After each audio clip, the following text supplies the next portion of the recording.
안녕하십니까? 광주대학의 이용교 교수입니다.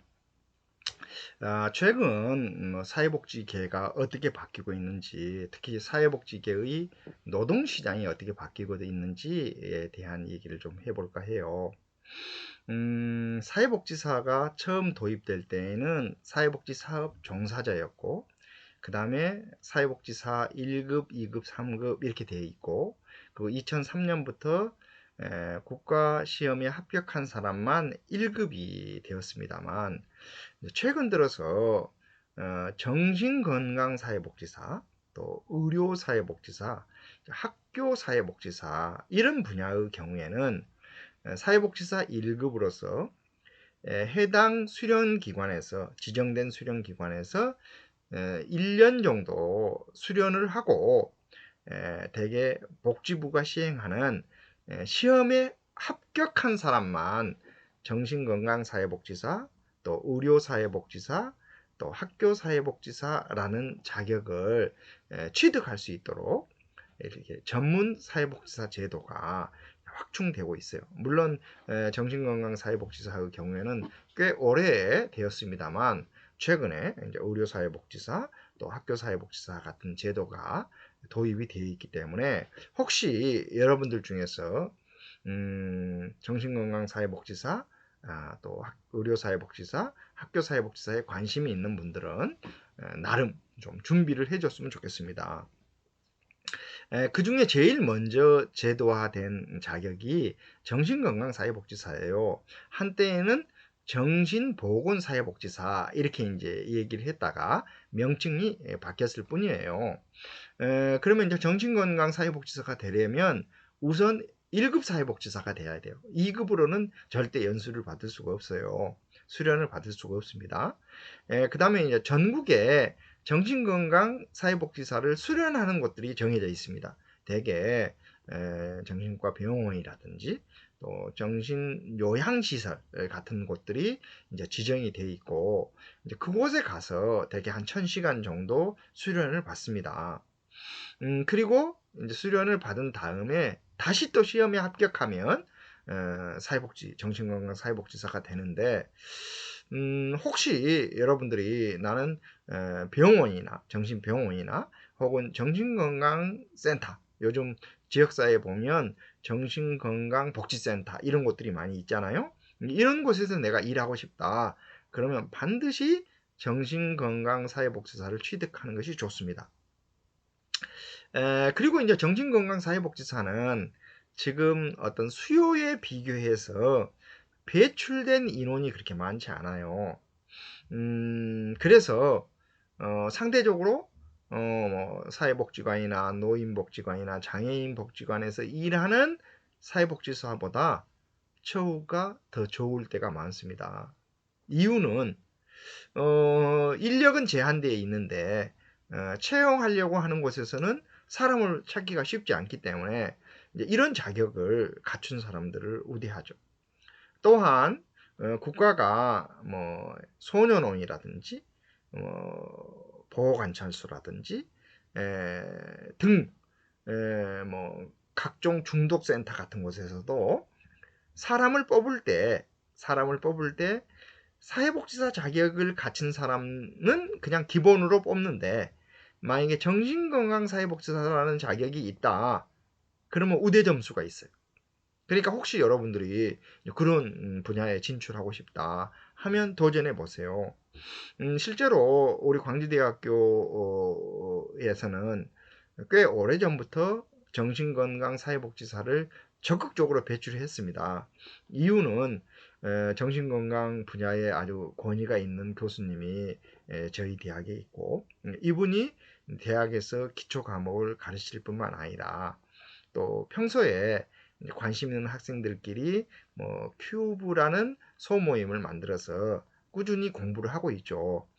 그리고 시험을 앞두고는 또 학생들끼리 또 스터디 그룹을 만들어 가지고 공부를 하기도 하고 또 뭐 이제 뭐 마지막을 앞두고는 예상 문제도 풀어보고 뭐 이러면서 한때에는 뭐 우리 광주대학이 정신건강사회복지사를 전국에서 가장 많이 배출한 학교이기도 했어요.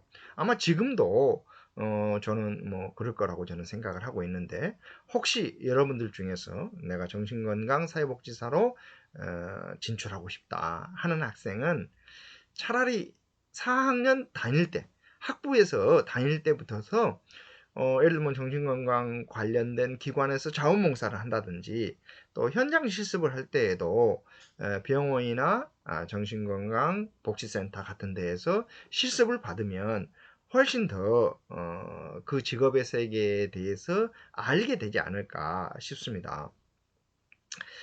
또한 최근 또 인기 있는 사회복지사가 뭐 의료사회복지사입니다. 저희 대학 출신 중에 의료사회복지사로 일하는, 또 경력이 꽤 있는 의료사회복지사인데, 이분의 연봉이 뭐 1억 정도 된다라는 소문이 뭐 알려져 가지고, 정말 그러냐, 정말 그렇다고 합니다.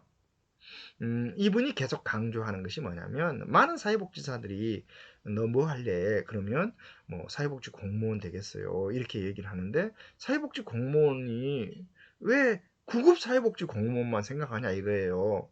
7급도 있고 5급도 있는데, 예. 그런데 이제 대부분 공무원 한다 그러면 9급 공무원을 생각을 해요. 근데 구급 공무원 월급 그렇게 많지 않습니다. 물론 이제 뭐 10년, 20년 근무하다 보면 뭐 6급도 되고 뭐 7급도 되고 6급도 되고 뭐 5급도 되고 뭐 이럴 수는 있죠. 그런데 5급, 9급 공무원이 5급 되려면 뭐 20년 이상이 걸려야 됩니다.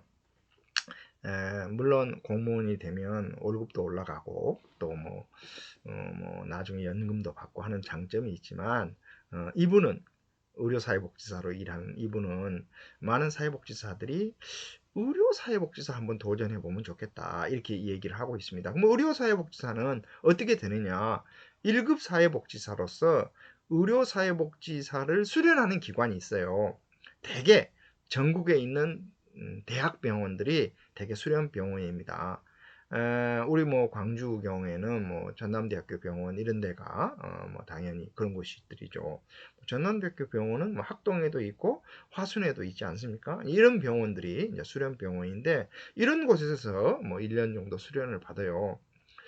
그런데 이제 정신건강사회복지사의 경우에도 정신과 병원에서 수련을 받는다 그랬잖아요. 요양시설에도, 지정된 요양시설에서 수련을 받는데, 대개 거의 뭐 수련 받는 동안에는 별 보상이 없어요. 그런데 의료사회복지사의 경우에는 이제 각종 프로젝트 같은 것들을 이렇게 활용을 해서 뭐 거의 최저임금 수준의 임금을 주기도 한다고 해요. 사실 수련 받으면서 공부하는 사람들에게 사실은 임금을 주는 거 쉽지 않잖아요. 그런데 그만큼 이제 의료사회복지사가 각광을 받고 있고 괜찮은 자격이기 때문에. 그런데 정신건강사회복지사에 비해서 의료사회복지사는 지금 제도 도입이 이렇게 체계화된 지는 얼마 안 돼요. 그리고 코로나19 여파가 있기 때문에 사실은 보건의료 인력이 아닌 사람이 병원에 왔다 갔다 하기가 쉽지 않기 때문에, 많은 병원에서 아예 수련을 안 받아버립니다. 실습을 안 받아버리고, 그러다 보니 자격만 있으면 그냥 취직이 바로 되는 거예요. 그래서 여러분들이 의료사회복지사로 취업하고 싶다. 대한민국에 있는 모든 종합병원은 반드시 의료사회복지사를 채용하도록 되어 있고, 그래서 의료사회복지사 자격을 취득하는 게 좋다. 그런데 지금은 이제 과도기이기 때문에 의료사회복지사 자격이 없는 사람도 의료사회복지사가 되기도 해요. 자, 그 말은 무슨 말이냐면, 현재 우리나라의 법에 의하면 종합병원은 한 명 이상의 사회복지사를 채용해야 된다, 이런 규정이 있어요. 한 명 이상 종합병원은. 그런데 지금 이제 제도는 사회복지사가 의료사회복지사로 바뀌고 있다고 했잖아요. 그런데 전국에 배출된 의료사회복지사는 많지 않는 거예요. 그런데 종합병원뿐만 아니라 요즘은 요양병원 같은 곳에서도 사회복지사를 많이 채용을 하기 때문에 아직 의료사회복지사라는 자격을 갖춘 사람이면 그냥 우대를 받지만 의료사회복지사 자격을 갖춘 사람이 많지 않기 때문에 현재로서는 사회복지사 자격만 있어도 이제 채용이 되는 거죠. 그리고 이제 아무래도 채용된 인력이 의료사회복지사를 취득하기는 더 용이하지 않겠습니까? 왜냐하면 해당된 기관에서 수련을 받을 수도 있고 또한 경우에 따라서는 현직에 있으면 수련 받을 기회가 상대적으로 더 열릴 가능성이 있기 때문에 저는 여러분들이 내가 의료사회복지사가 되고 싶다. 그러면 대한의료사회복지사 협회라는 홈페이지가 있어요. 그래서 이곳에 들어가서 관련 정보를 꼭 검색해 보시기 바랍니다. 제일 좋은 것은 대학 다닐 때 의료사회복지라는 과목을 이수를 하고 또 뭐 현장 실습을 받을 때에는 가급적 병원에 가서 의료사회복지를 현장 실습을 하고 뭐 설사 의료사회복지를 현장 실습을 하지 않았다 하더라도 대학 졸업하고도 뭐 그런 기관에 가서 봉사활동 같은 것을 하면서 의료사회복지사의 길을 찾아서 무엇보다도 수련병원에 가서 빨리 수련을 받는 거예요. 1년 정도 수련을 받으면 수련을 받으면서 공부한 내용이 대개 시험에 나오기 때문에 그 시험에 합격하면 의료사회복지사가 될 수 있고 지금은 과도이기 때문에 병원에서 사회복지사를 뽑을 때 꼭 의료사회복지사라는 자격이 아직 없다 하더라도 이제 사회복지사의 경우에는 채용이 되는데 의료사회복지사가 되려면 반드시 1급 사회복지사라야 된다 그랬잖아요. 그렇기 때문에 1급 사회복지사를 우선 취득하는 것이 중요하겠죠. 그래서 여러분들이 이제 의료사회복지사 적극적으로 도전해 보시기 바랍니다. 물론 이제 병원에서 사람을 뽑을 때에는 뭐 의료 인력, 그 다음에 행정 인력 이런 방식으로 크게 구분을 해서 뽑아요. 그렇기 때문에 뭐 의료사회복지사만 뽑습니다. 이렇게 채용 공고가 안 나올 가능성이 높아요. 그래서 혹시 여러분들이 뭐 전남대학교 병원이나 무슨 뭐 삼성의료원이나 서울대학교 병원이나 이런 데 취업하고 싶다. 그러면 이제 해당 기관의 공고를 잘 보고 또한 대한의료사회복지사 협회 홈페이지 같은 것들을 자주 클릭을 하고 또 그런 곳에 가면 1년에 몇 차례씩 연찬회 같은 것을 합니다. 연찬회라는 것은 병원에서 일하는 사회복지사들끼리 서로 정보를 주고받고 대개 뭐 학술 토론회도 하고 그러죠. 이제 그러면 그곳에 가서 이 얘기도 들어보고 또 명함도 몇 장 가지고 가서 자기소개도 하고 또 제가 이런 분야에 좀 관심이 있습니다 하면 아무래도 사람을 뽑을 때에는 요즘은 블라인드 채용이라는 것을 하잖아요. 그럼 블라인드 채용이라는 것은 얼굴도 안 보고 채용하는 게 아니라 그 사람이 어느 대학에 나왔는지 뭐 이런 것들을 이제 안 보고 채용하겠다는 거예요.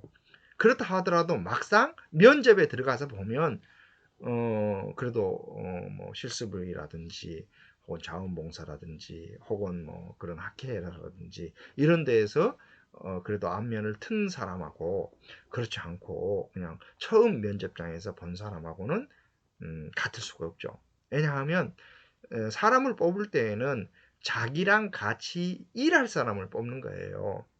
그러면 자기랑 같이 일할 사람을 뽑을 때에는 아무래도 좀 더 친근감이 있고 저 사람에 대한 신뢰가 있을 때 뽑잖아요. 그래서 저는 여러분들 중에 병원에서 일하고 싶은 분이 있다. 그러면 사회복지사 1급을 빨리 취득을 하고 의료사회복지사의 길을 개척하기 바랍니다. 의료사회복지사 분야는 다른 어떤 분야보다도 일단 급여가 좋고 근로조건도 좋습니다. 그리고 정말 보람된 일은 요즘은 정부 제도가 많이 바뀌어서 의료급여 수급자라든지 또 경제적으로 어려운 분들은 재난적 의료비 지원 사업이라든지 이런 것이 있고 또한 각종 뭐 심장재단이라든지 신장재단이라든지 이런 데에서 지원해주는 사업도 많잖아요. 그래서 경제적으로 어려운 환자들 혹은 뭐 장기 이식 같은 것이 필요해서 하는 사람들은 반드시 사회복지사에 상담을 받도록 되어 있어요. 그래서 이제 이 의료사회복지사들이 정말 정말 어려움에 있는 사람들에게 실질적인 도움을 줘요. 그래서 전남대학교 병원에서 오랫동안 의료사회복지사로 일했고 광주 전남 의료사회복지사협회 지부장을 했던 황복순 지부장 같은 사람은 사회복지사가 병원에서 환자와 그 가족에게 알려주면 도움이 되는 복지 정보가 100가지 정도는 된다 이렇게 얘기를 해요. 우리는 그냥 뭐 의료급여, 뭐 건강보험제도 뭐 이렇게 쉽게 생각하기가 쉬운데 그게 아니라 뭐 의료비 지원 사업이라는 것도 긴급복지라는 것도 있고 또 뭐 공동모금회에서 의료비 지원을 받을 수 있는 것도 있고 또 병원 학교 같은 경우도 사회복지사가 주도를 해요. 또한 병원에서 각종 봉사활동 이런 것도 사회복지사가 주도를 합니다. 혹시 여러분들이 뭐 백혈병 환자 같은 경우에는 헌혈증 같은 것도 도움이 되잖아요. 뭐 그런 헌혈증을 모아서 연결해 주는 사업도 사회복지사가 해요. 또한 뭐 요즘은 애국에서 이렇게 환자가 오면 언어가 잘 통하지 않잖아요. 그러면 뭐 의료하는 거야 의사들이 알아서 하겠지만 이분들이 이제 입원해 있는 동안에 무료하잖아요. 그러면 예를 들면 다문화가족지원센터라든지 뭐 이주여성지원센터라든지 이런 데랑 연결을 해서 그 어떤 언어가 통하는 사람들이 와서 문병을 한다든지 하면 환자에게 정서적으로 굉장히 도움이 되지 않겠습니까? 바로 이제 이런 일들도 사회복지사가 해요. 그래서 저는 여러분들 중에 내가 의료사회복지에 관심이 있다. 한번 도전해 보시기 바랍니다. 또한 최근에 또 각광을 받고 있는 사회복지 분야가 학교사회복지사예요. 학교사회복지사. 초등학교, 중학교, 또 실업계 고등학교, 요즘은 특성화 고등학교라고 많이 얘기하죠. 그래서 지금 전국에 많은 초등학교와 중학교에 이른바 교육복지사라는 이름으로 과거에는 지역사회 교육 전문가 이런 이름으로 이렇게 채용되어 있는 사회복지사들이 많습니다. 물론 이 사람들이 반드시 사회복지사만 채용되는 게 아니에요. 뭐 사회복지사든 청소년 지도사든 뭐 평생교육사든 뭐 교사 자격이 있는 사람이든 이제 뭐 이런 사람들이 채용이 되는데 가장 많이 채용된 사람이 사회복지사들입니다.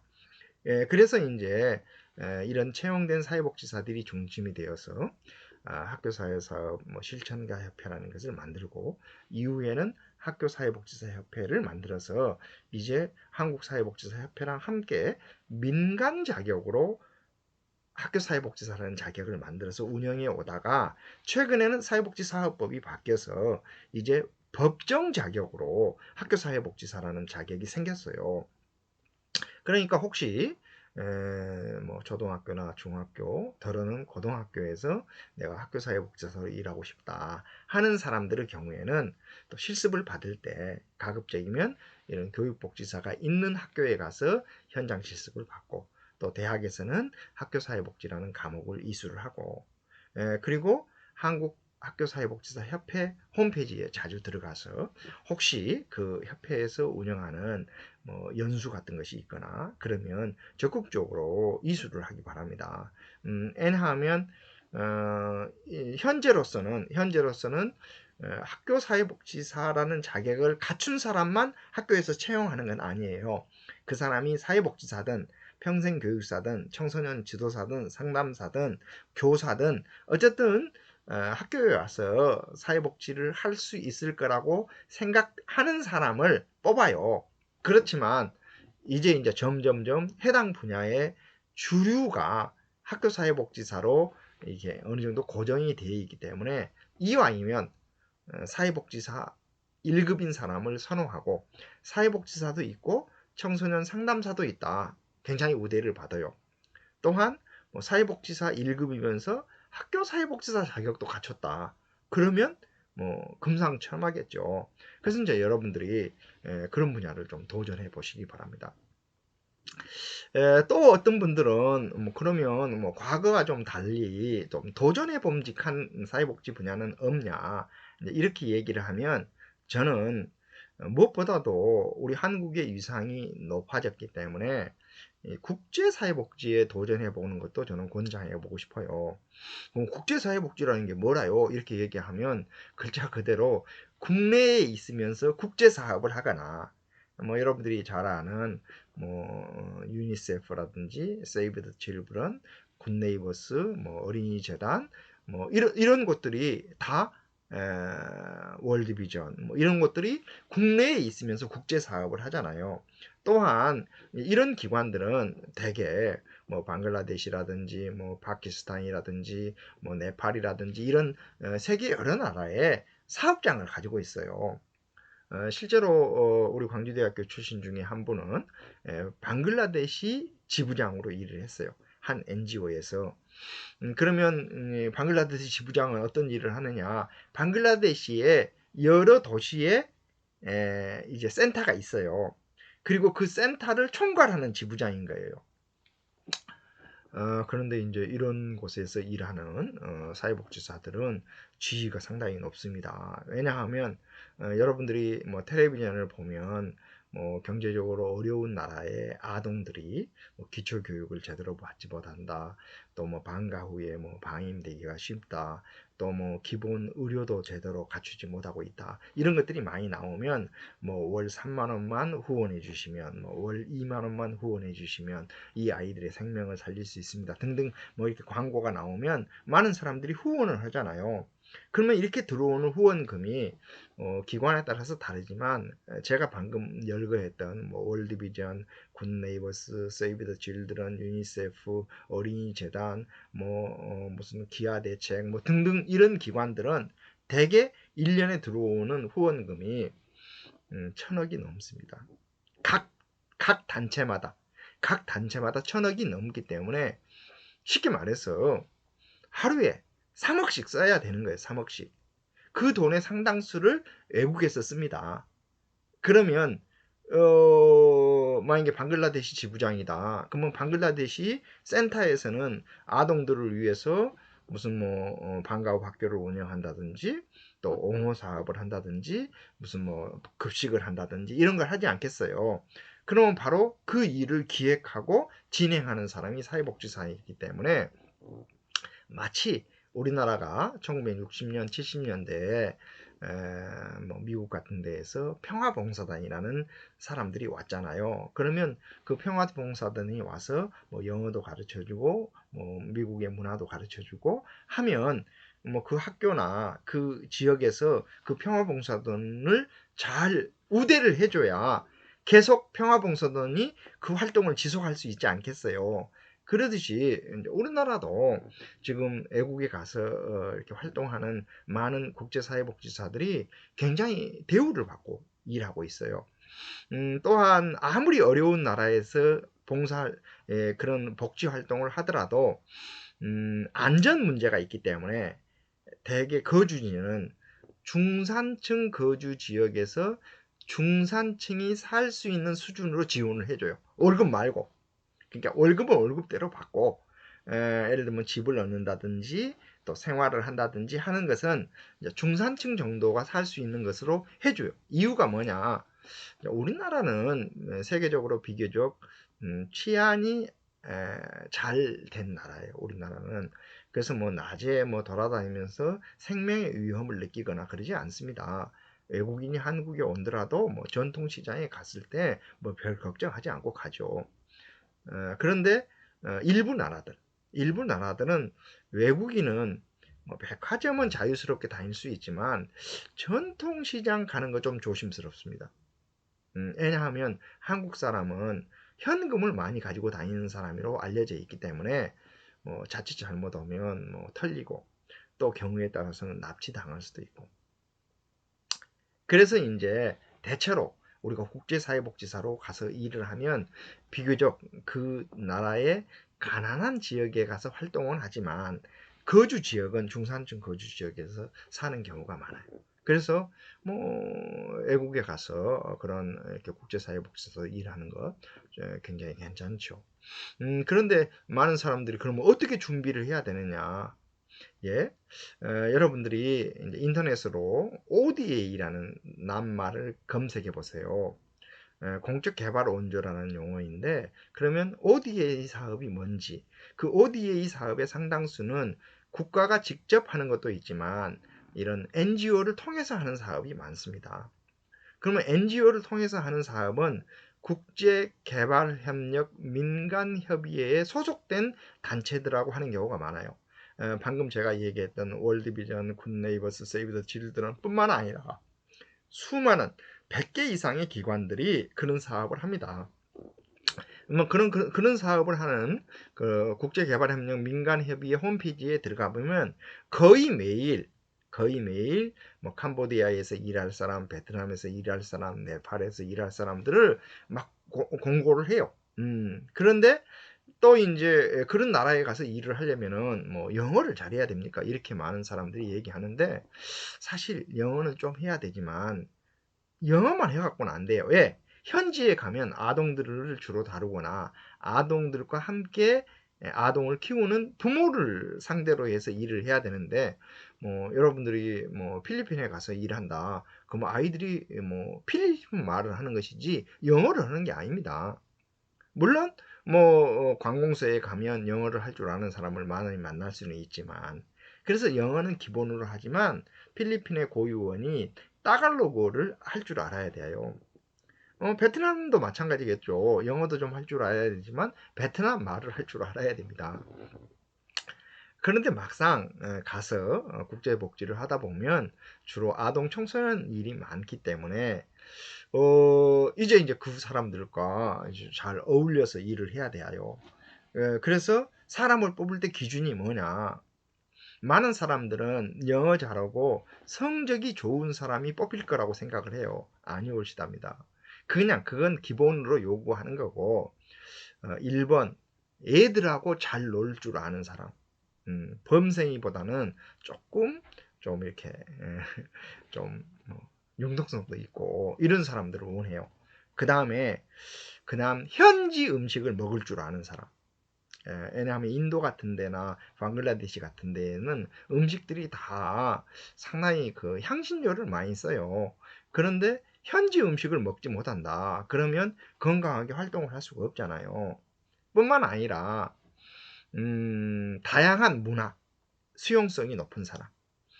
예를 들어서 뭐 우리나라는 지금 기독교나 불교가 좀 많은 종교잖아요. 그런데 어떤 나라는 이슬람이나 힌두교 이런 것이 많은 나라도 있어요. 그러면 이제 사실 종교적 신념이 너무 강해가지고 나의 종교는 수용하지만 다른 종교는 좀 배척한다 하는 사람들은 종교가 다른 나라에 가서 활동하기가 좀 어렵겠죠. 그래서 우리가 보기에는 영어 잘하고 공부 잘하는 사람이 국제사회복지사로 일할 것처럼 보이지만 그냥 그것은 기본적인 것만 요구하고 잘 먹고 애들하고 잘 놀고 그 다음에 문화적 수용성이 있는 사람이면 훨씬 더 잘 적응을 하는 거예요.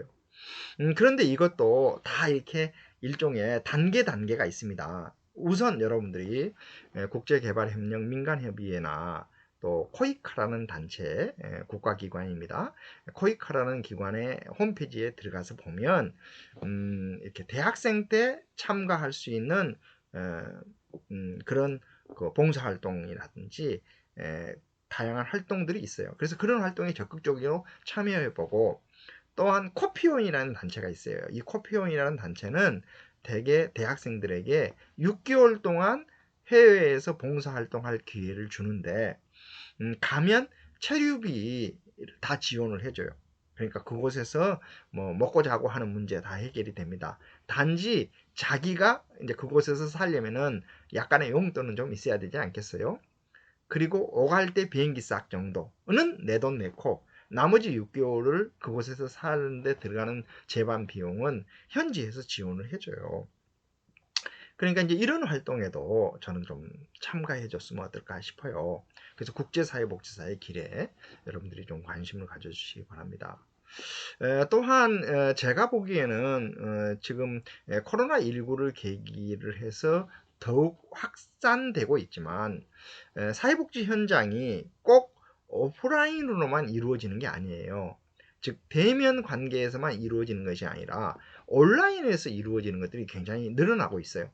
예를 들어서 교육도 비대면으로 이루어지고 회의 같은 것도 주로 줌으로 하기도 하고 그 다음에 특히 국제 교류 활동의 상당수는 이제 인터넷으로 하고 있습니다. 그래서 저는 여러분들이 이제 뭐 예를 들면 뭐 SNS 활동을 잘 하고 또 동영상을 찍고 편집하고 하는 능력들도 저는 굉장히 중요한 복지라고 생각을 해요. 실제로 복지 영상이라는 어떤 회사를 만들어 가지고 사회복지 분야의 영상 운동을 뭐 십몇 년 동안 꾸준히 해왔던 분이 계시는데 이 양반이 최근 몇 년 사이 정말 눈코 뜰 새 없었다 그러더라고요. 이유가 뭐냐면 갑자기 코로나19 상황에 대면으로 해왔던 많은 활동을 비대면으로 하는 거예요. 만약에 교육이다. 그러면 과거에는 이렇게 강당에 모여서 강의했던 것을 이제는 이렇게 동영상으로 촬영해서 제공해주는 이런 방식으로 바뀌면서 정말 뭐 눈코 뜰 새 없이 이제 일이 많아졌다고 해요. 또한 혹시 여러분들이 아셔요? 복지 공무원 중에 유튜브에 복지남이라는 걸 운영을 해서 복지 공무원이 시민들이 이렇게 신청하면 받을 수 있는 복지급여가 360가지라는 것을 알려주고 있어요. 또한 여러분들이 유튜브에 들어가서 복지마블 TV라고 검색해 보세요. 복지마블 TV. 그냥 복지마블이라고만 쳐도 나옵니다. 그러면 양스텔라라는 사회복지사가 운영하는 사이트인데요. 등록된 회원이 지금 현재 63만 명이에요. 아마 뭐 며칠 지나면 또 65만 명이 될지 몰라요. 또한 그 중에 이렇게 수많은 영상이 있는데 뭐 그 중에 어떤 영상은 뭐 50만 명이 봤다, 뭐 200만 명이 봤다, 뭐 300만 명이 봤다 이렇게 지금 많은 사회복지 시설 기관 단체에서 수많은 영상을 만들어서 제공하고 있습니다. 그런데 대개 조회수가 다 뭐 만 회 미만입니다. 그런데 이런 것들은 뭐 올렸다 하면 50만 명, 100만 명, 200만 명 이렇게 올라가는 거죠. 그래서 저는 여러분들이 나는 좀 지식 정보화 사회에 맞는 좀 사회복지사가 돼야 되겠다. 그러면 크리에이티브 교육을 꼭 받으시기 바랍니다. 현재 서울 사회복지사 협회 홈페이지에 들어가서 보면 탐나는 서사역 클래스라는 것이 있어요. 탐서클이라고 합니다. 탐이 나는 서울 사회복지사 협회를 서사협이라고 해요. 탐나는 서사역 클래스 해서 탐서클이라는 그 강좌들이 많이 있는데 대개 그냥 인터넷으로 공부할 수 있어요. 뭐 한 3만 원에서 5만 원 정도 이렇게 내면 공부할 수 있는 과정들이 많이 있는데 지금까지 사회복지사 보수 교육이나 여러분들이 또 대학에서 배웠던 교육하고는 다른 그런 교육들이 많습니다. 예를 들면 뭐 엑셀을 잘 해서 야근을 하지 않고 일 처리하는 방법. 또 뭐 구글을 잘 활용해서 직원들과 협업하는 방법. 동영상을 잘 촬영해서 편집하는 방법. 이런 것들을 공부는 여러분들이 서사협 클래스에 꼭 들어가 보셔요. 서울사회복지사 협회입니다. 내친 김에 여러분들이 유튜브에 들어가서 제 이름 이용교를 클릭하면 제가 올린 영상만도 100개가 넘습니다. 그 중에는 일상생활에 매우 유용한 예를 들어서 건강보험을 어떻게 활용할 것인가, 국민연금을 어떻게 활용할 것인가, 또 노인들이 복지 정보를 어떻게 활용할 것인가 하는 다양한 정보들을 제가 올려놓고 있습니다. 다 무료로 받을 수 있기 때문에 저는 여러분들이 일단 이용을 하고 필요하면 그런 교육을 받아서 좀 더 능력 있는 사회복지, 역량 있는 사회복지사가 꼭 되었으면 합니다. 저는 이제 이렇게 하고자 할 때, 여러분들이 아무래도 대학에 있는 사람의 경우에는 그동안에 대학의 홈페이지나 또 대학생들과의 소통을 주로 해왔기 때문에 정보가 좀 제한적일 수가 있는데, 제가 가장 추천하고 싶은 사이트가 공유 복지 플랫폼이라고 있습니다. 뭐라고요? 공유 복지 플랫폼. 여러분들이 지금 휴대폰을 가지고 있으면 휴대폰을 꺼내 가지고 공유 복지 플랫폼을 클릭하면 서울시 복지재단이 운영하는 플랫폼인데, 이미 전국의 사회복지사 등 2만 명 이상이 회원으로 등록되어 있고 수만 건의 복지 정보를 무상으로 내려받을 수가 있습니다. 그래서 저는 여러분들이 관심 있는 분야가 아동이든 노인이든 장애인이든 이런 것에 상관없이 최신 사회복지 정보를 무상으로 얻고 싶다면 공유복지 플랫폼 홈페이지에 가입해 주시기 바랍니다.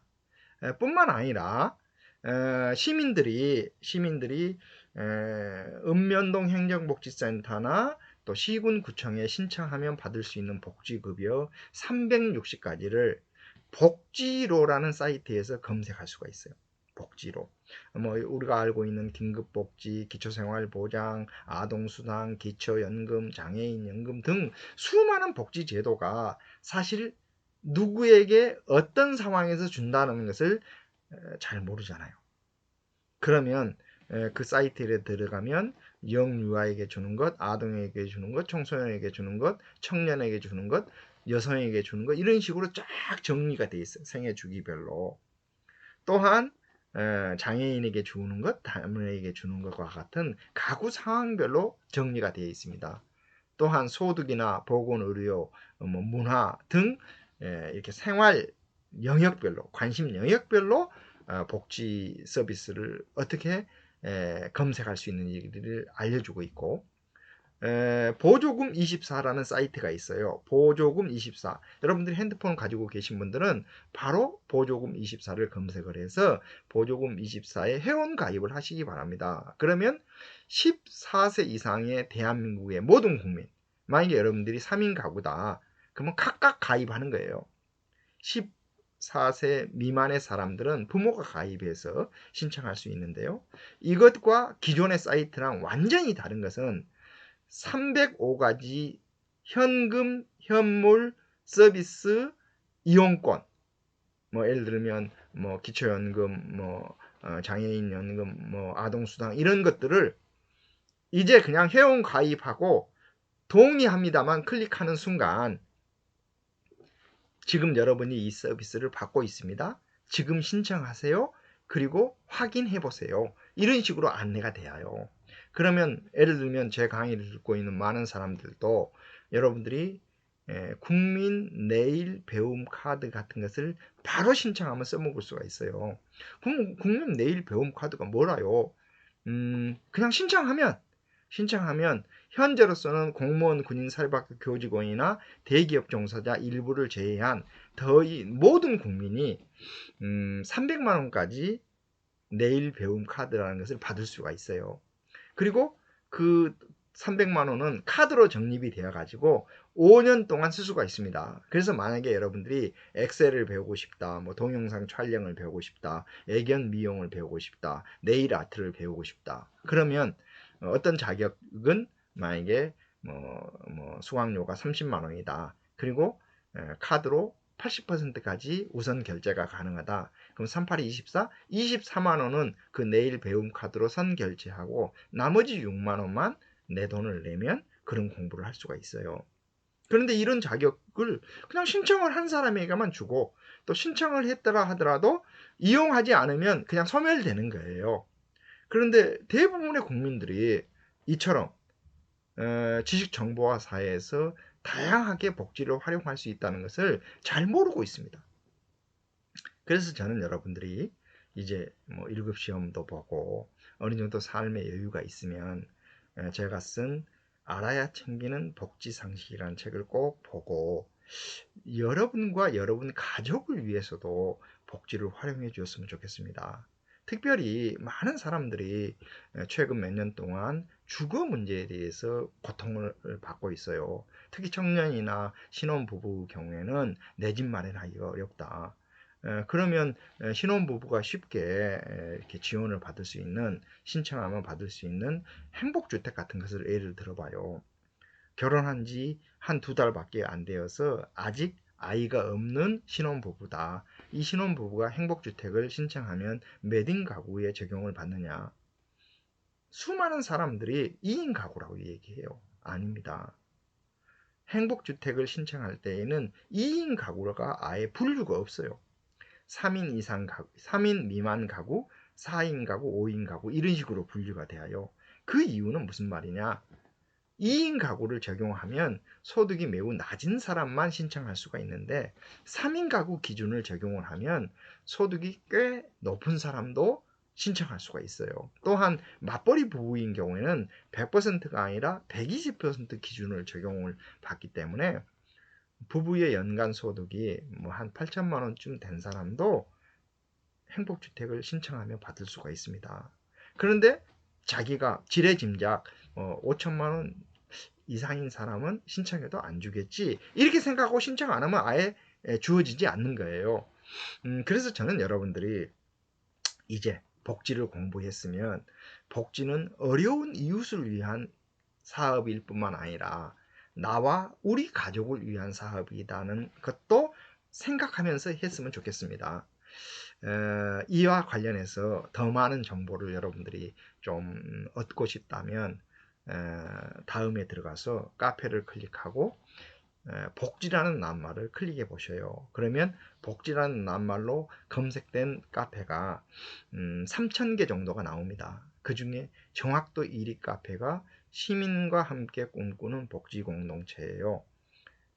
다시 얘기하면 다음에 들어가서 카페에 클릭하면 카페 포털이 나오고 거기에서 복지라는 낱말로 검색하면 정확도 1위 카페가 시민과 함께 꿈꾸는 복지 공동체인데 바로 제가 운영하는 카페입니다. 대한민국 다음 카페 1위 복지 카페예요. 그곳에 들어가서 보면 방금 제가 얘기했던 수많은 내용이 자료실에 한글 파일로 올라와 있거나 PDF 파일로 올라와 있거나 PPT 파일로 올라와 있어요. 더러는 동영상도 있습니다. 그래서 저는 여러분들이